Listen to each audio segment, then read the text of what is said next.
പീതാംബരം കരവിരാജിത ശംഖചക്ര കൗമോദഗീ സരസിജം കരുണാസമുദ്രം രാധാസഹായം അതിസുന്ദരമന്ദഹാസം വദാലമീശമനീശം ഹൃദി ഭാവയാമി ഹൃദി ഭാവയാമി.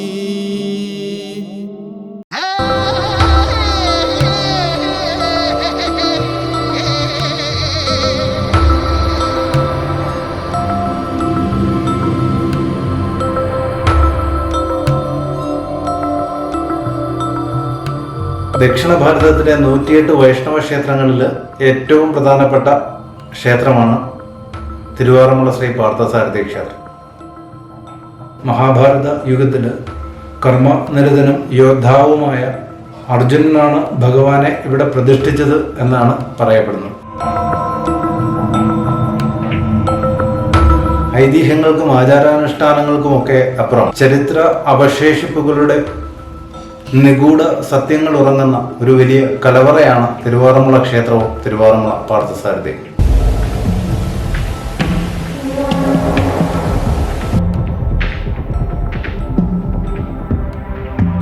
ആറന്മുള അമ്പലത്തിന് മൂലസ്ഥാനമാണെന്നാ പറയുന്നത്.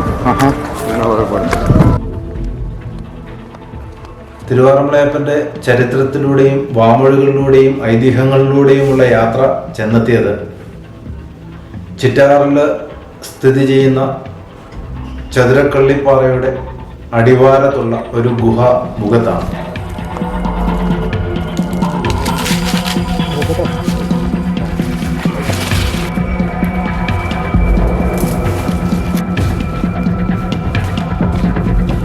ഈ അമ്പലം വന്നിട്ട് ആറന്മുള ക്ഷേത്രമായിട്ടുള്ള ബന്ധമുള്ള ഒരു അമ്പലമാണ്.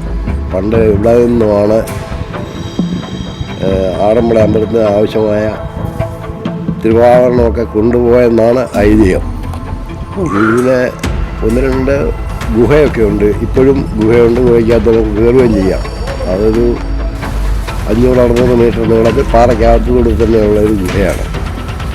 ഇവിടെ നിന്ന് തിരുവാഭരണം കൊണ്ടുപോകുന്നതെന്ന് പറയുന്നത് ഇവിടെ അടുത്ത ആറുണ്ട്, കക്കാട്ടാറുണ്ട്. അപ്പോൾ അന്നത്തെ കാലത്തൊക്കെ മുള കെട്ടിയുള്ള ചെങ്ങാടങ്ങളാണ് ഉപയോഗിച്ചുകൊണ്ടിരുന്നത്. അപ്പം ഈ 6 മുള കെട്ടി ഇവിടെ നിന്നും പോയെന്നാണ്, തിരുവാഭരണമൊക്കെ കൊണ്ടുപോയെന്നാണ് ഐതിഹ്യം. അവിടുത്തെ ഉത്സവത്തിന് സമയത്ത്, ആറന്മുള ഉത്സവ സമയത്ത്.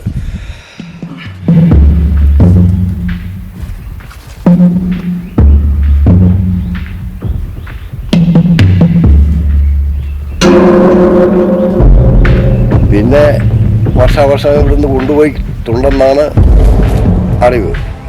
ഒരു പ്രാവശ്യം വന്നപ്പം ഈ ഗുഹ പൂട്ടിയെന്നുള്ളതാണ്. താഴ് പൂട്ടി, ഇനി ഇവിടെ നിന്ന് ഒന്നും കൊണ്ടുപോകാൻ സാധിക്കത്തില്ല. അങ്ങനെയാണ് താഴ്പൂട്ട് എന്നുള്ള പേര് വന്നത്.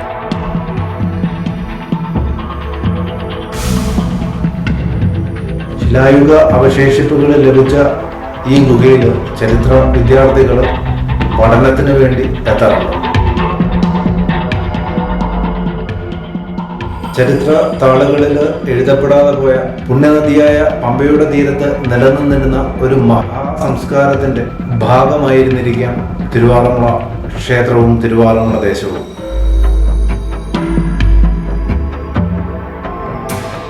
യാത്രകൾ തുടരുകയാണ്. ചരിത്രപുരുഷന്റെ പാദമുദ്രകൾ പിന്തുടർന്ന് ചിറ്റാറിലെ ചതുരക്കള്ളി താഴ്പൂട്ട് കാനന ഗുഹാമുഖത്ത് നിന്ന് ആറന്മുളകളിൽ ചെങ്ങാടം കെട്ടി കക്കാട്ടാറ് വഴി പമ്പാനദിയിലൂടെ ആ അനുഷ്ഠാന യാത്ര ചെന്നെടുത്തത് തുളസിച്ചെടികൾ കൊണ്ട് ശ്രീകൃഷ്ണചരിതം ആലേഖനം ചെയ്ത ദിവ്യദേശമായ തൃക്കാട്ടൂർ മങ്ങാട്ടുമഠത്തിന്റെ തീരത്താണ്.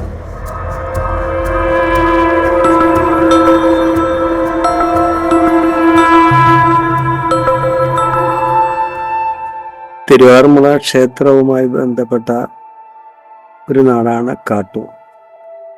തിരുവാറന്മുള ക്ഷേത്രത്തിലെ ആട്ടവിശേഷങ്ങളിൽ ഏറ്റവും പ്രധാനപ്പെട്ട ഒന്നാണ് ചിങ്ങമാസത്തിലെ തിരുവോണത്തോണി വരവ്.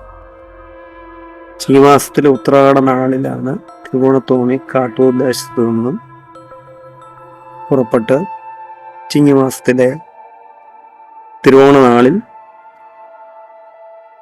ആറന്മുള ക്ഷേത്രത്തിൽ എത്തിച്ചേരുന്നതും. അതിൻ്റെ ഉള്ള ഐതിഹ്യം എന്ന് പറയുന്നത്, നൂറ്റാണ്ടുകൾക്ക് മുമ്പ് ഈ പ്രദേശത്ത് മങ്ങാട്ട് ഭട്ടതിരി എന്ന് പറയുന്ന ഒരു ബ്രാഹ്മണ കുടുംബം താമസിച്ചിരുന്നു. തിരുവാറന്മുളയപ്പൻ്റെ പരമഭക്തനായ ഭട്ടതിരി എല്ലാ വർഷവും ബ്രാഹ്മണർക്ക് കാലുകഴുകി ചൂട്ട് കഴിച്ചു കൊടുക്കുക എന്നുള്ളൊരു ദൈവമായ ചടങ്ങ് നടത്തിയിരുന്നു.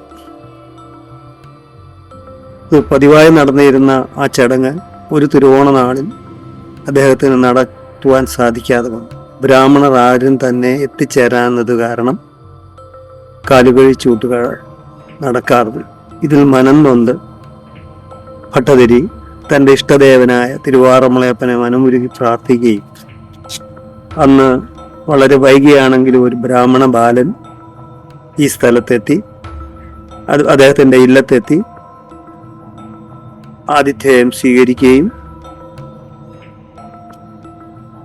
ഇനി മുതൽ അന്ന് രാത്രിയിൽ അദ്ദേഹത്തിന് ഒരു സ്വപ്ന ദർശനമുണ്ടായി.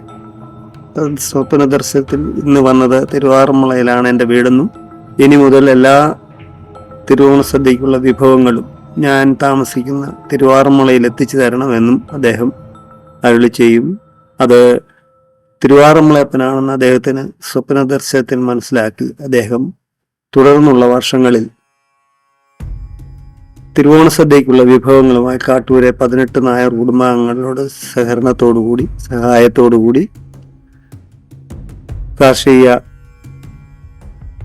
വിഭവങ്ങളും അതുപോലെ തന്നെ മറ്റ് സദ്യക്കുള്ള വിഭവങ്ങളും എല്ലാമായിട്ട് ചിങ്ങമാസത്തിൽ ഉത്രാട നാളിൽ കാട്ടൂർ അദ്ദേഹത്തിൻ്റെ മനയിൽ നിന്നും ആറന്മുളയിലേക്ക് തോണിയിൽ സഞ്ചരിച്ച് തിരുവോണ ദിവസം രാവിലെ ആറന്മുളയിൽ എത്തിച്ചു കൊടുത്ത് അന്നത്തെ വഴിപാടുകളെല്ലാം ഭട്ടതിരിയുടെ നേതൃത്വത്തിൽ ആറന്മുളയിൽ ഭഗവാന് വേണ്ടി സമർപ്പിക്കുന്ന ഒരു ചടങ്ങാണ് തിരുവോണത്തോണി വരവ്.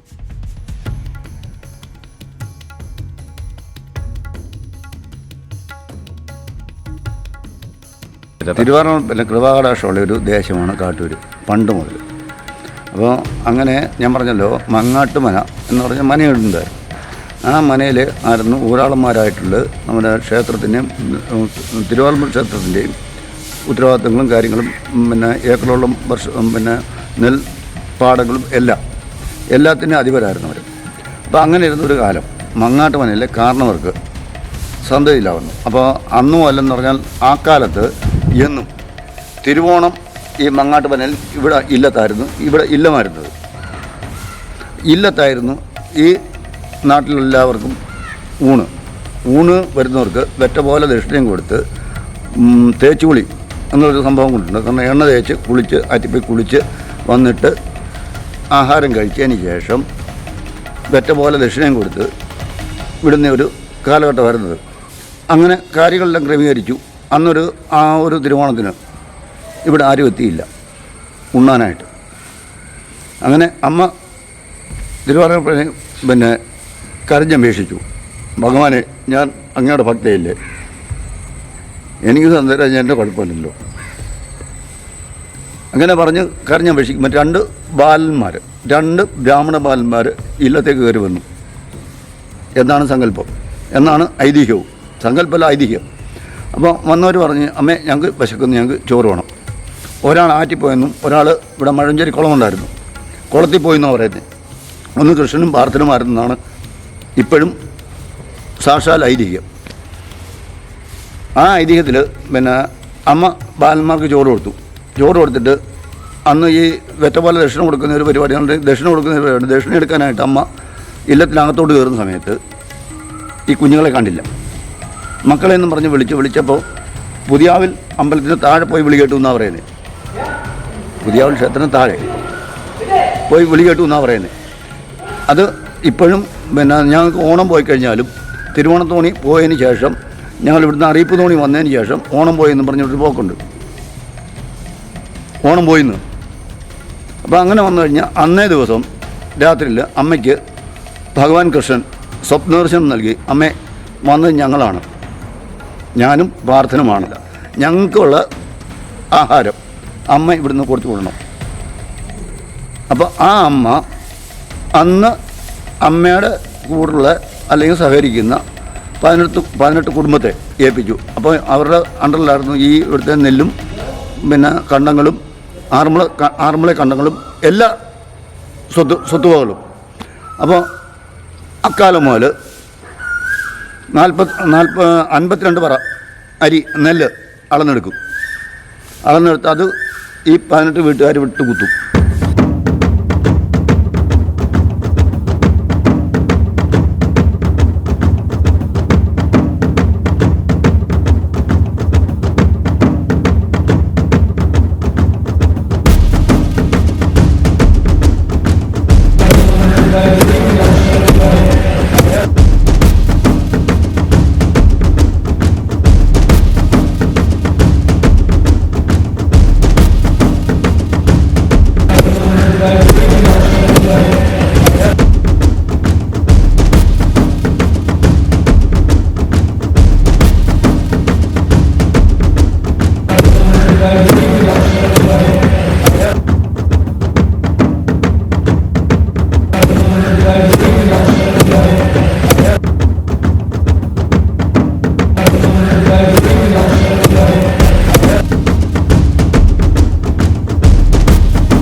ഇവിടുന്ന് കൊടുക്കുന്ന ആ അരിയാണ് രാവിലത്തെ ഭഗവാൻ കൊടുക്കുന്ന നിവേദ്യം. തിരുവള്ളംപന്ന ഭഗവാന് തിരുമുൽക്കാഴ്ചയായിട്ടാണ് ഈ വിഭവങ്ങൾ കൊണ്ടുവരുന്നത്. എന്താ ഏറ്റവും നല്ല കായികനികൾ എൻ്റെ അയ്യത്ത് ഞാൻ നട്ട അല്ലെങ്കിൽ ഒരു തേങ്ങ അല്ലെങ്കിൽ എനിക്ക് ഏറ്റവും നല്ലത് വെച്ച് തിരുമുൽക്കാഴ്ചയായിട്ട് ഭഗവാന് കാഴ്ചയായിട്ട് കൊണ്ടുവരും. അതിനകത്ത് എല്ലാ വിഭവങ്ങളും ഉണ്ടാവും. ചേന ഉണ്ടാവും, ചേമ്പുണ്ടാവും, പിന്നെ പയറുണ്ടാവും. അവനവൻ്റെ പുരാടത്തിൽ കായ്ക്കുന്നോ എടുക്കുന്നതുമായിട്ടുള്ള അതും കൊണ്ടുവന്ന് ഇവിടെ സമർപ്പിക്കുമായിരുന്നു. ആ സമർപ്പിക്കുന്നതാണ് ഇങ്ങനെ പിന്നെ പച്ചക്കറി സാധനമായിട്ട് അവിടെ ചെല്ലുന്നത്. അത് ഭഗവാൻ അതിൽ ഏറ്റവും ഇഷ്ടപ്പെട്ടത് വഴുതനങ്ങ മാത്രമാണ്. വഴുതന മെഴുക്കുവരട്ടി എന്ന് പറഞ്ഞാൽ ഭഗവാന്റെ എല്ലാ നേദ്യത്തിലും ഒരു കഷ്ണം ഉണ്ടാവും എല്ലാ ദിവസവും തിരുവള്ളംപുരം. അത് നിർബന്ധമാണ്.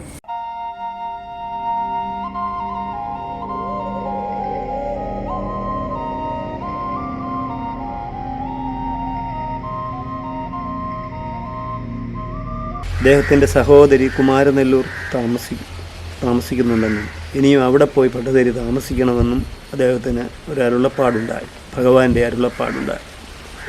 അത് പ്രകാരം പട്ടതിരി ഇവിടുത്തെ സ്ഥലത്തു നിന്നും മാറി കുമാരനെല്ലൂർക്ക് പോവുകയും തുടർന്ന് എല്ലാ വർഷവും ചിങ്ങമാസത്തിലെ മൂലം നക്ഷത്രത്തിൽ അദ്ദേഹത്തിൻ്റെ കുമാരനെല്ലൂരുള്ള ഭവനത്തിൽ നിന്നും ഓടിവള്ളത്തിൽ യാത്ര തിരിച്ച് ഉത്രാട നാളിൽ കാട്ടൂരെത്തി ചേരുകയും അന്ന് വൈകിട്ട് ഇവിടെ നിന്ന് 18 നായർ കുടുംബാംഗങ്ങളുടെ സഹായത്തോടുകൂടി അദ്ദേഹം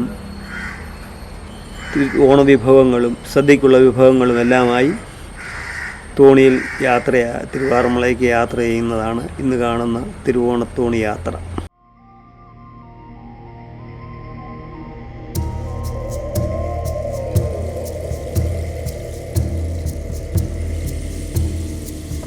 ഗോവിന്ദ